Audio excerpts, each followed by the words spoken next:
ఆవిరి పాలకూర సగ్గుబియ్యం ఉండలు చేసుకోబోతున్నాం.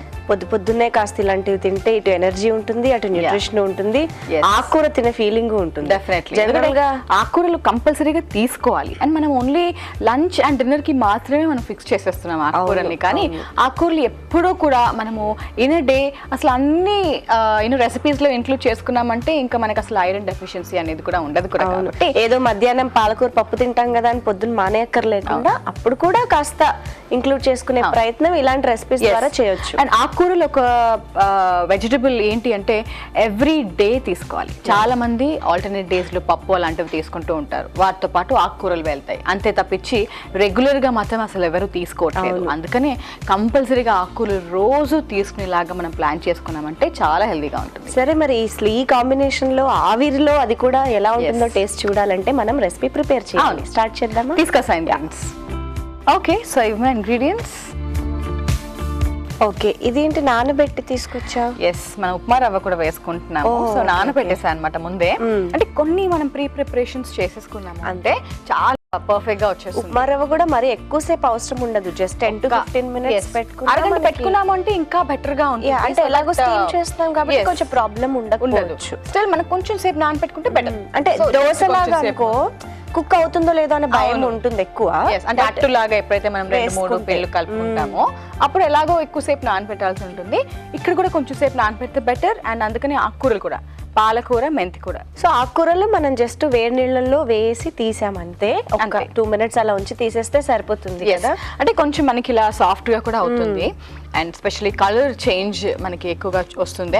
కొంచెం ఏదైనా ఏమైనా ఇసుక లాంటివి ఏమైనా ఉన్నా కూడా చాలా క్లియర్ అయిపోతుంది అనమాట. అది మెయిన్ గా అనమాట. అదే సో ఇవి ముందు చేసుకోవాల్సిన ప్రిపరేషన్ అనమాట. సగ్గుబియ్యం నానబెట్టుకోవడం, ఉప్మా రవ్వ నానబెట్టుకోవడం, అండ్ ఆకుకూరలు మనం వేడి నీళ్ళలో వేసి తీయడం. ఓకే, మిగతావన్నీ పిళ్ళు ఎలాగో ఉన్నాయి కాబట్టి మనకి ఎక్కడ కూడా కన్సిస్టెన్సీ వైజ్ డౌట్ ఉండదు, అస్సలు హ్యాపీగా ప్రిపేర్ చేసుకోవచ్చు. అంటే ఇక్కడ మనం 4 పిళ్ళు అంటే 4 సీరియల్స్ వాడుతున్నాం బేసిక్ గా చెప్పాలంటే. సో ఇక్కడ ఈవెన్ గోధుమ పిండి అండ్ శనగపిండి కూడా ఇంక్లూడ్ చేసుకుంటున్నాము. కొంచెం డిఫరెంట్ టేస్ట్ కూడా వస్తుంది. అండ్ జనరల్ గా ఇన్ని కంబైన్ చేయడం అనేది చాలా తక్కువ. ఎందుకంటే ఇద్దరు గోధుమ పిండి లేదా శనగపిండి మనకు కావాల్సిన కన్సిస్టెన్సీ ఇచ్చేస్తాయి కాబట్టి జనరల్ గా అలా 2 కంబైన్ చెయ్యము. బట్ సో ఉప్మా రవ్వ కూడా వేసుకుంటున్నాం కాబట్టి మనకి ఏంటంటే కన్సిస్టెన్సీ కొంచెం ఈవెన్ ఆకుకూరలు వేసిన సగ్గుబియ్యం నానపెడతాము, తడి బాగా ఉంటుంది. అందుకని పిండి కంపల్సరీగా వేయాల్సింది. అండ్ బ్రేక్ఫాస్ట్ టైంలో తినాలి అని చెప్తున్నాం కాబట్టి ఇప్పుడు శనగపిండి ఏంటంటే మనకి ప్రోటీన్స్ కిందకి వచ్చేస్తుంది. సో అలా మనం బ్యాలెన్స్ చేస్తాం. గోధుమ పిండిలో చక్కటి ఫైబర్ కూడా ఉంటుంది. బికాస్ ఈవెన్ సగ్గుబియ్యం అండ్ ఉప్మా రవ్వ 2 కూడా మనకి మంచి క్యాలరీస్ ఇచ్చేవి. స్టిల్ మనం మిగతా న్యూట్రియంట్స్ మనం బ్యాలెన్స్ చేయాలి అనుకున్నప్పుడు ఇలా ప్లాన్ చేయొచ్చు. అండ్ టేస్ట్ వైజ్ అయితే చాలా డిఫరెంట్ గా ఉంటుంది. అవును. ఓకే, అయితే ముందు కలుపుకోవాలి కదా మనం. అన్ని చేయాలనుకుంటే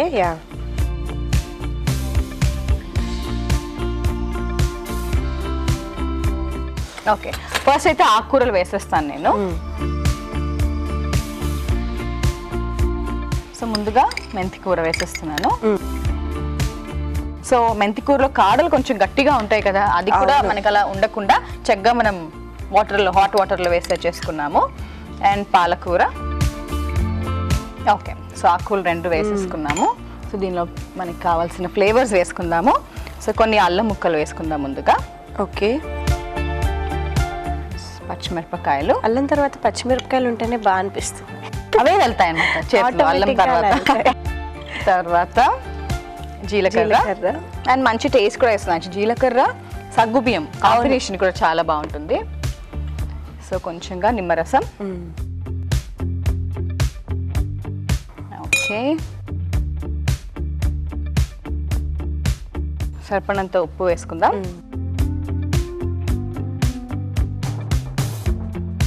అండ్ నువ్వులు కూడా వేసుకుంటున్నాం. సో హెల్దీ ఫ్యాట్స్ చక్కగా ఇంక్లూడ్ అయినట్టు.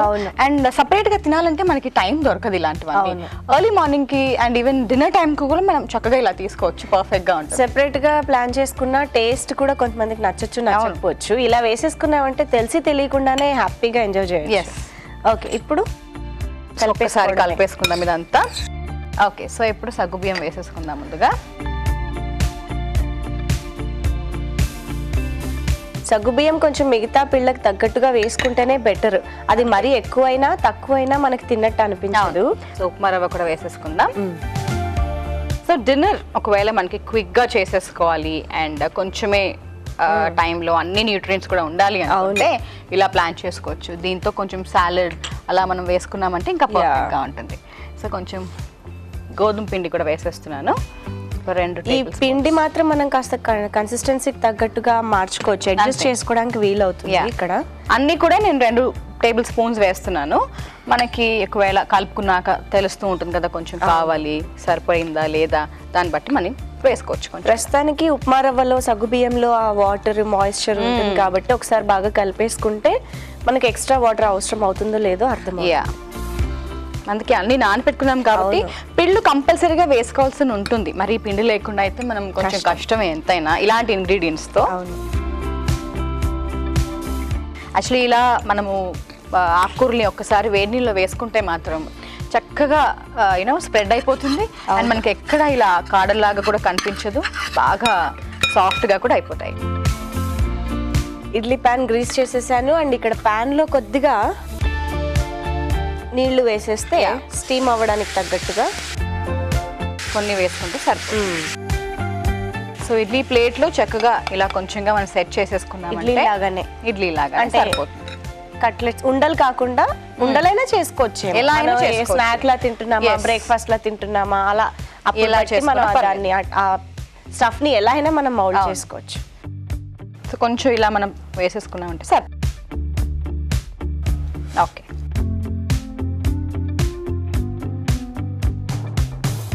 సో పెట్టేసేయచ్చు. మూత కూడా పెట్టేసుకుందాం. చక్కగా ఒక 10 minutes పైనే స్టీమ్ చేసుకుంటే బెటర్ గా ఉంటుంది. ఎందుకంటే గోధుమ పిండి శనగపిండి కూడా ఇట్ టేక్స్ టైం మనకు కుక్ అవ్వడానికి కాబట్టి. సో ఇడ్లీలు జనరల్ గా ఎప్పుడు ప్రిపేర్ చేసుకునేలాగా లేదా మహా అయితే కాస్త స్టఫ్డ్ ఇడ్లీలు ఇవి ప్లాన్ చేసుకుంటారు, కానీ ఆ బేస్ అనేది అంటే బేసిక్ పిండి అనేది ఎక్కువగా మార్చడం జరగదు కదా. కానీ ఇవాళ మనం చక్కగా సగ్గుబియ్యం, ఉప్మా రవ్వ, శనగపిండి ఇలా రకరకాల సిరియల్స్ తో పాటు ఆకుకూరలు వేసి మనం ఇడ్లీలు ప్రిపేర్ చేసుకుంటున్నాం. మొత్తంగా మనకి స్టీమింగ్ అయితే అయిపోయింది. సగ్గుబియ్యం ట్రాన్స్పరెన్సీ కూడా వచ్చేసింది కదా. Stove off. మనకి మేజర్ గా ఇక్కడ సాఫ్ట్నెస్, ఆ ఫ్లఫీనెస్ అనేది వచ్చింది. ఈ ఫ్లఫీనెస్ కోసం అందరూ కూడా బేకింగ్ సోడా కూడా వేస్తూ ఉంటారు, ఎస్పెషల్లీ ఇలాంటి స్టీమ్డ్ ఫుడ్స్ కోసం. బట్ అసలు అవసరం లేదు. అండ్ ఓన్లీ కొన్ని వాటికి అంటే కేక్స్ ఒకవేళ కావాలి, మనం ఎగ్ తినము అనుకుంటే అలాంటి వాటిలో తప్ప ఇలాంటి రెగ్యులర్ ఫుడ్స్ లో యూజ్ చేయకుండా ఉంటేనే మనకి మంచి. అవును, పర్ఫెక్ట్. కొంచెం సేపు చల్లారింది అంటే ఇంకా మనకి చాలా బాగుంటుంది. అండ్ వేడి మీద తింటేనే ఇంకా బాగుంటుంది. అవును కూడా.